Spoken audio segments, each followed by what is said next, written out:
What do you want your wealth to do for you?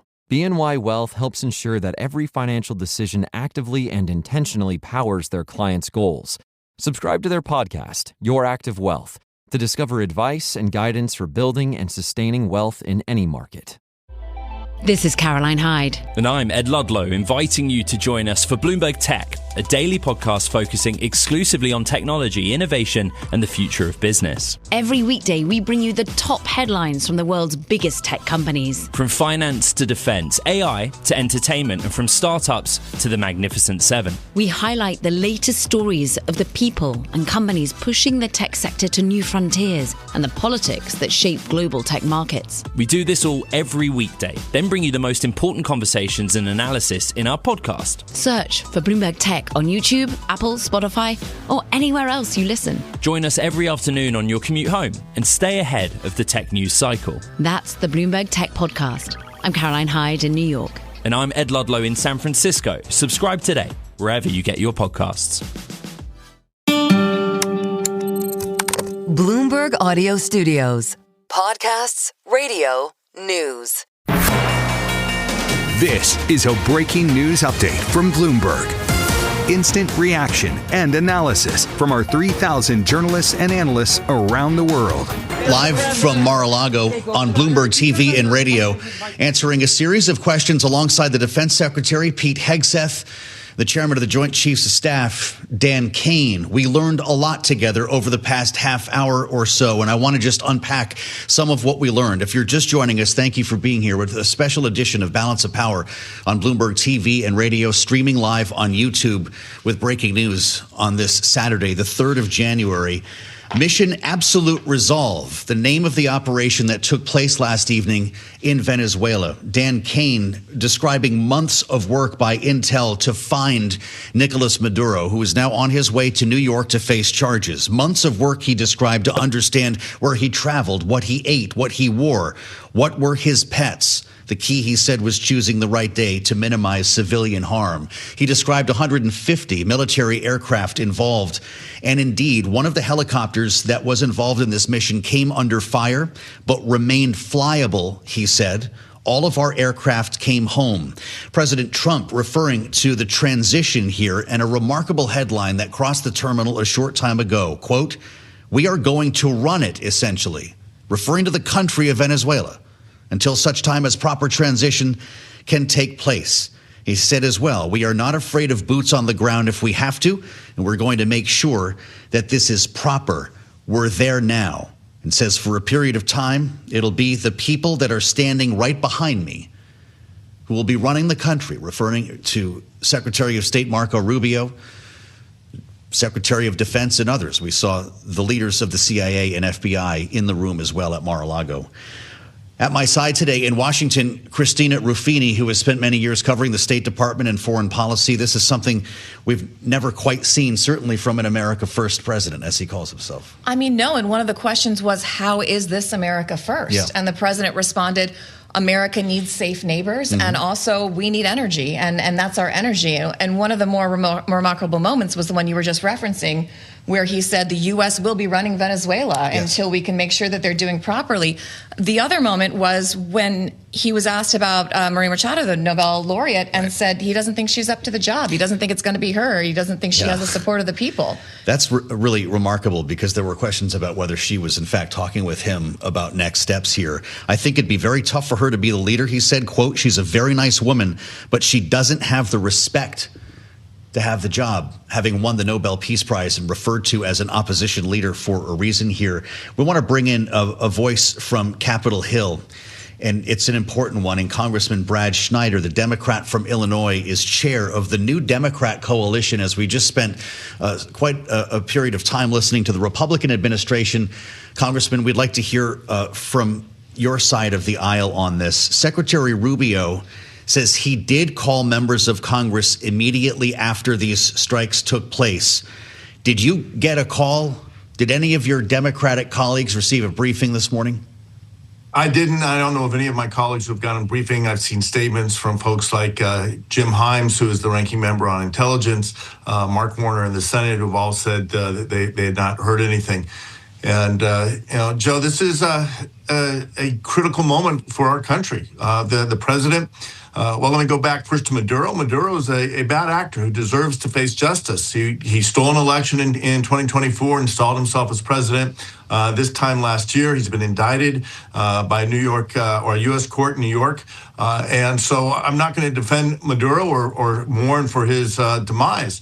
But the fact of the matter is that the president needs to follow the Constitution. And it is only the United States Congress who has the authority to declare war, has the authority to authorize military force. The president can take action if there is an imminent threat. The president needs to show Congress and the American people what was that threat, what is the legal justification. And critically, especially as you said, as he's now saying the U.S. is going to run Venezuela, how is the United States going to guarantee or ensure that Venezuela doesn't become a failed state and a threat to its neighbors and the United States as a whole? Well, you're on Intel and Foreign Affairs, Congressman. We heard from John Thune and Mike Johnson earlier today that there would be briefings planned for early next week. Is that your understanding? I suspect you'd be the first to be in the room, right? Yeah, I'm not on Intel. I'm on Ways and Means and Foreign Affairs, but we do need to have briefings. The administration needs to come to Congress as soon as we get back and brief us in a classified format, laying out its justification for the attack, laying out its legal authority for taking this attack. And quite honestly, I don't think the American people wants this administration running another country. They're already having enough trouble running this country.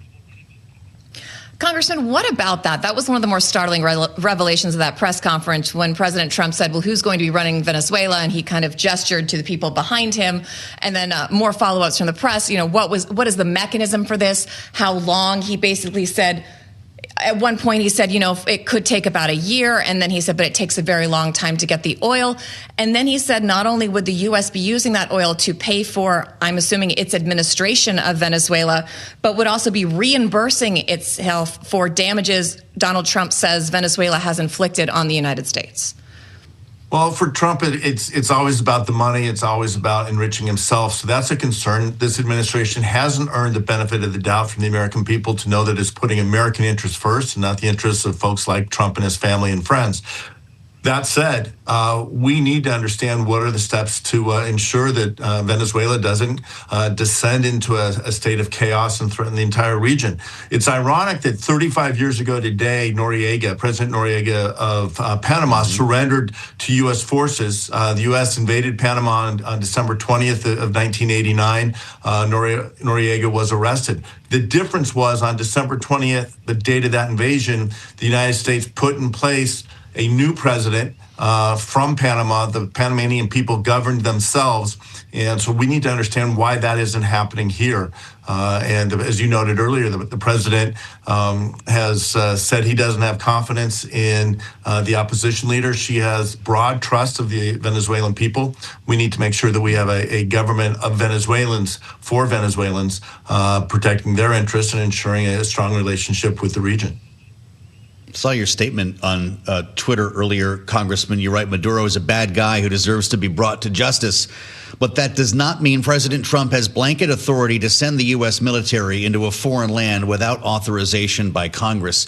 There have been multiple attempts by Democrats. We spoke recently with Congressman Jim McGovern about his effort to get a War Powers Act on the floor of the House. You don't see that going anywhere with a Republican majority, do you? Not with this majority who've lost their sense of responsibility. The founders established with the Constitution 3 co-equal branches of government. And they rightly put the authority to declare war, to take the United States into foreign conflicts, to put U.S. troops in harm's way, put that with the Congress, because it is the Congress that faces the voters every 2 years. It is the Congress, today 435 representatives who reflect the interest and the values of the American people as a whole. And it is Congress who has the ability to respond and react. We need to make sure that congressional authority is protected. We need to take back that authority that this administration has usurped, not just on war powers, but we've seen it on tariffs and so many other areas. We need to stand up to this administration and say Congress is a co-equal branch, not a subordinate branch. Congressman, do you have any inclination or any hints from your colleagues across the aisle that this may be a step too far? Have you heard any rumblings or whispers? I know it's very early, that not all members of the party may be behind these actions in the days and weeks to come, that you could see some defections from across the aisle? I would be surprised if there weren't some. I know a lot of my Republican friends, they believe in the Constitution. They ran for Congress to make a difference in the lives of the people they represent, but also to respect the idea that we are a co-equal branch of the federal government. And so I would be surprised if you don't hear a broad outcry.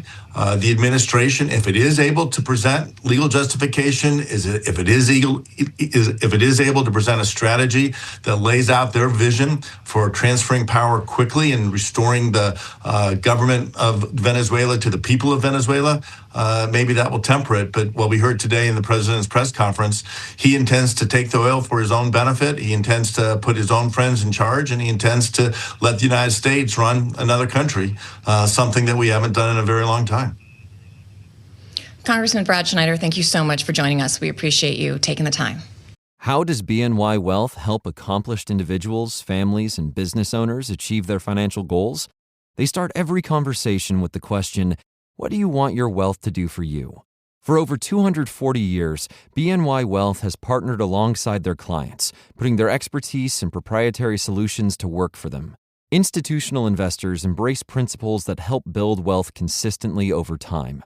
BNY Wealth's multidisciplinary active wealth approach employs these time-tested principles to help ensure that every financial decision actively and intentionally powers their clients' goals, while uncovering opportunities that may have been missed otherwise.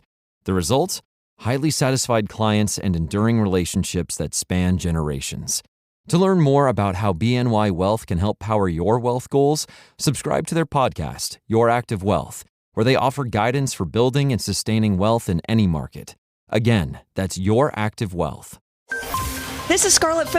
And I'm Paul Sweeney, inviting you to join us for the Bloomberg Intelligence Podcast. Every day, we harness the power of Bloomberg Intelligence to bring you deep dives into the companies that are moving markets, from publicly traded companies like Apple to those that are privately owned but known by everyone on Earth, like OpenAI. Now, I helped to build Bloomberg Intelligence to what it is today, Scarlett, and now our analysts are the best in the world, covering more than 2,000 global companies. That is your legacy, Paul, and we speak to those in-house experts every day. They are Bloomberg's go-to authorities on sectors, companies, and legal processes. And we do it all live each weekday, then bring you the best conversations in our daily podcast. So be sure to search for Bloomberg Intelligence on YouTube, Apple, Spotify, or anywhere else you listen. Listen in the afternoons on your way home from work to catch up on the market news you missed during the business day. That is the Bloomberg Intelligence Podcast. I'm Scarlett Fu. And I'm Paul Sweeney. Subscribe today wherever you get your podcasts.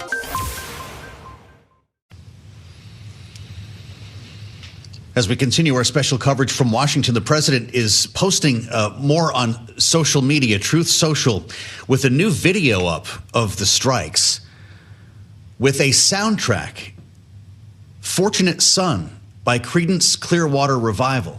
As you watch these strikes take place, the explosions on the horizon, it was a video taken from what appears to be a balcony in an apartment building, remembering, of course, that was an anti-war anthem from Vietnam. But it calls into question the optics coming from this administration, of course, a self-declared America First president, and whether this justification that the president has delivered will be accepted by the MAGA base and others who support President Trump. It's part of the conversation we want to have with Justin Logan, who's Director of Defense and Foreign Policy Studies at the Cato Institute. Justin, thanks for being with us here on Bloomberg TV and radio. What are your thoughts this morning, just to begin with, this afternoon, I should say, at this point now, with the strikes behind us, but a massive American armada still off the coast of Venezuela? Is this over from a military standpoint? I don't know is something you're never supposed to say on TV, but it happens to be the truth. I love that answer. To me, the takeaway here is that the president didn't say we're going to be running Venezuela in an offhand response to a question. It was clearly in his prepared remarks. So that is surprising to me. I mean, I think the president knows that the American people are not ready for a large nation-building campaign inside Venezuela, but to use the words that he used, we're going to, quote, run the country as long as we can until a safe, proper and judicious transition can take place. And then he talked about that would establish peace, liberty, and justice for the Venezuelan people. Well, that's a very heavy lift. for the United States. And then at the end of the conversation, or the press conference rather, he remarked that the prime candidate for taking over the country with a vision of peace, liberty, and justice, Maria Corina Machado, was not in the cards. He sort of said that she doesn't have the confidence of the Venezuelan people and that it would be very tough for her. So we're missing huge pieces of the story if in fact the Americans are going to be running Venezuela. Mm-hmm. And that was really startling, especially given how much effort she's put into curating that relationship with President Trump, making sure to say supportive things of him in almost every interview she's had, being supportive of his strikes on these drug boats or fishing boats or whatever they tend to be. I also want to ask you, Justin, your latest op-ed was entitled, Mr. President, Don't Do It. Obviously, he missed that memo. But I've got an excerpt from it here. You say, the administration's public case for its Venezuela policy is insultingly ridiculous. At an October 15th press conference, the president declared that every boat we knock out, we save 25,000 American lives. Considering that there were only around 84,000 overdoses in the United States last year, and that they have so far blown up 10 boats, they should have declared victory and come home 7 boats ago. Yeah, I mean, trying to pin down the case for this, and I'm old enough to have been around during the Iraq War run-up, right? There was a sort of more linear story told then than there has been told now. The president started this campaign against Venezuela by talking about fentanyl coming out of Venezuela. Someone apparently let him know that fentanyl doesn't come out of Venezuela. And now you heard in the press conference today, he was referencing 300,000 overdoses, when in fact there are now less than 80,000 overdoses total in the United States each year, most of which are due to fentanyl.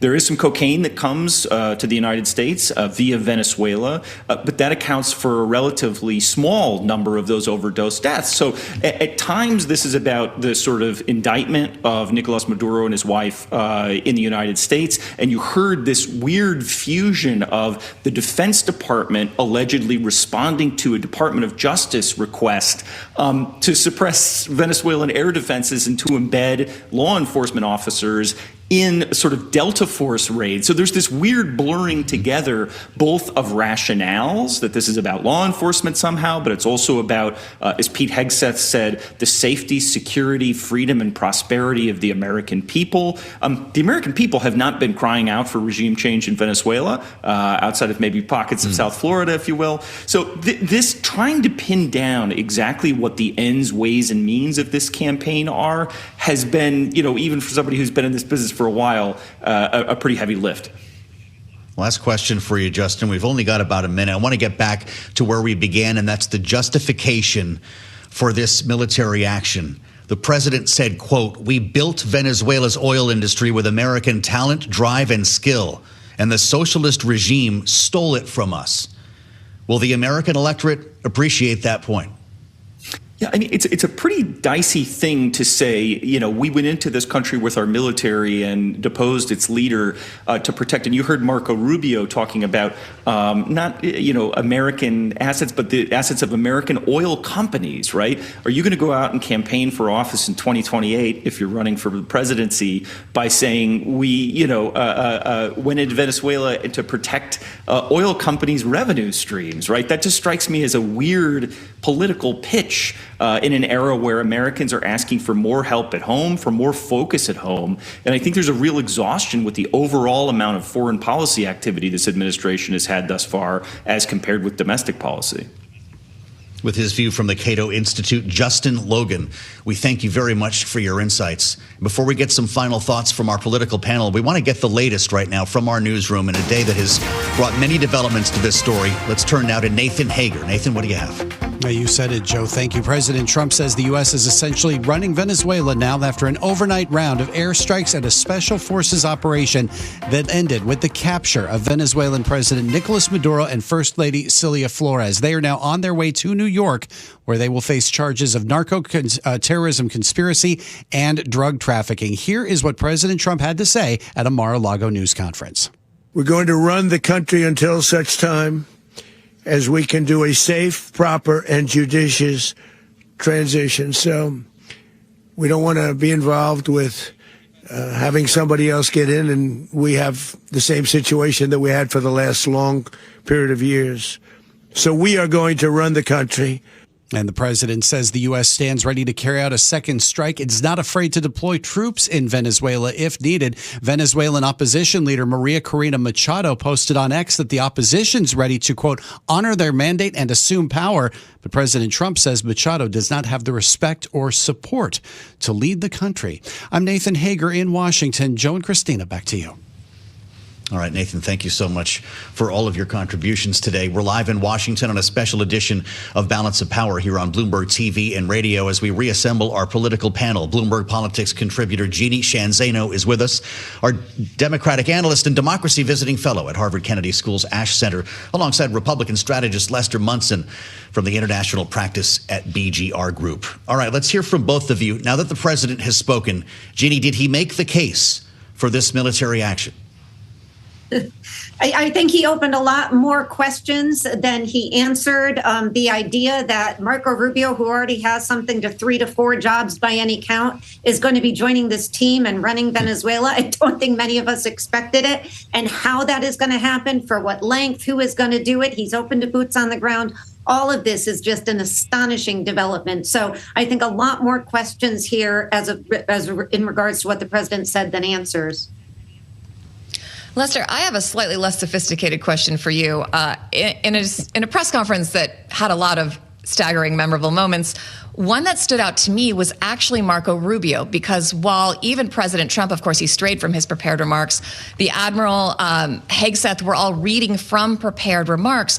We saw Rubio do something we don't usually see from him, where he got up and very casually said, I don't have much else to add.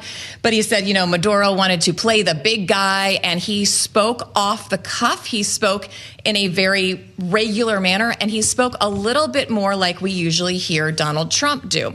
And I'm wondering, given all the talk about a Vance, Rubio, Vance ticket, if he's jostling a little bit to be heir apparent, and if that's what was going on here. Yeah, boy, you could read a lot into that. I think it's a great question. I think the Secretary of State did a good job. He looked very comfortable. He was being very politically smart. He wasn't really taking ownership of this issue. He was letting the President Trump, go out there and make the case to kind of the MAGA base. Hey, this matters to you. Trump talked about the young victim of Tren de Aragua in Texas and said, this matters for our people. And Rubio was happy to kind of step aside and let him do that. I think we all sense that Rubio has been playing a huge role in this policy making leading up to this, in this moment, and is clearly going to play a big role in the future. So very interesting positioning by him, but I think he did a very good job.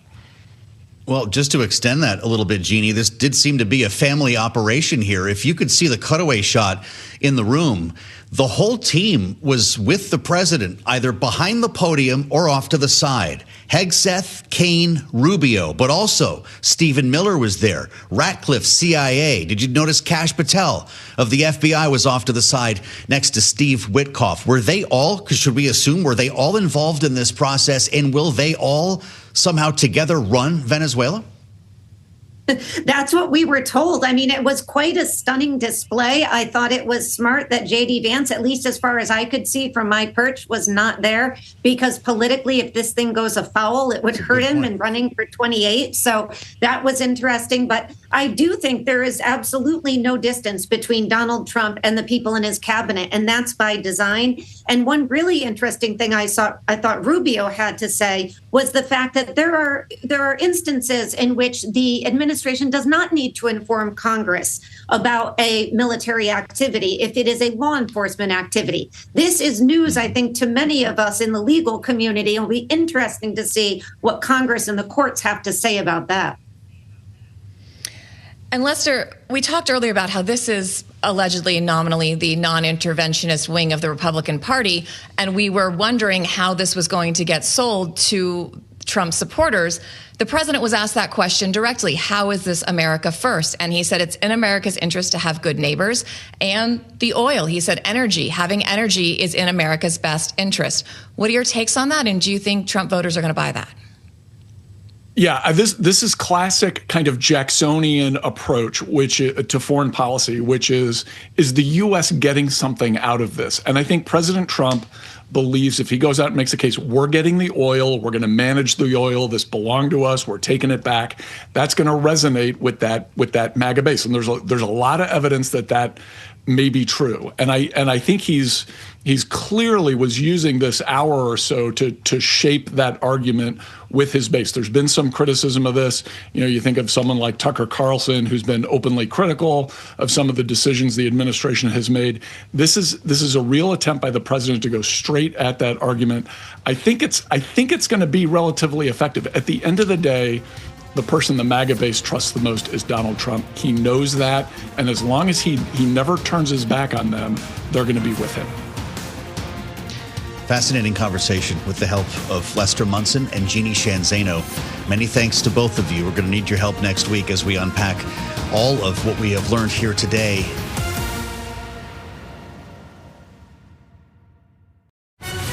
This is Tom Keene, inviting you to join me for the Bloomberg Surveillance podcast. It's about making you smarter each and every business day. We bring you a recap of what happened overnight in Europe and Asia, the day's economic data, and complete coverage of the U.S. market open. We cover stocks, bonds, commodities, currencies, even crypto, all the information you need to excel.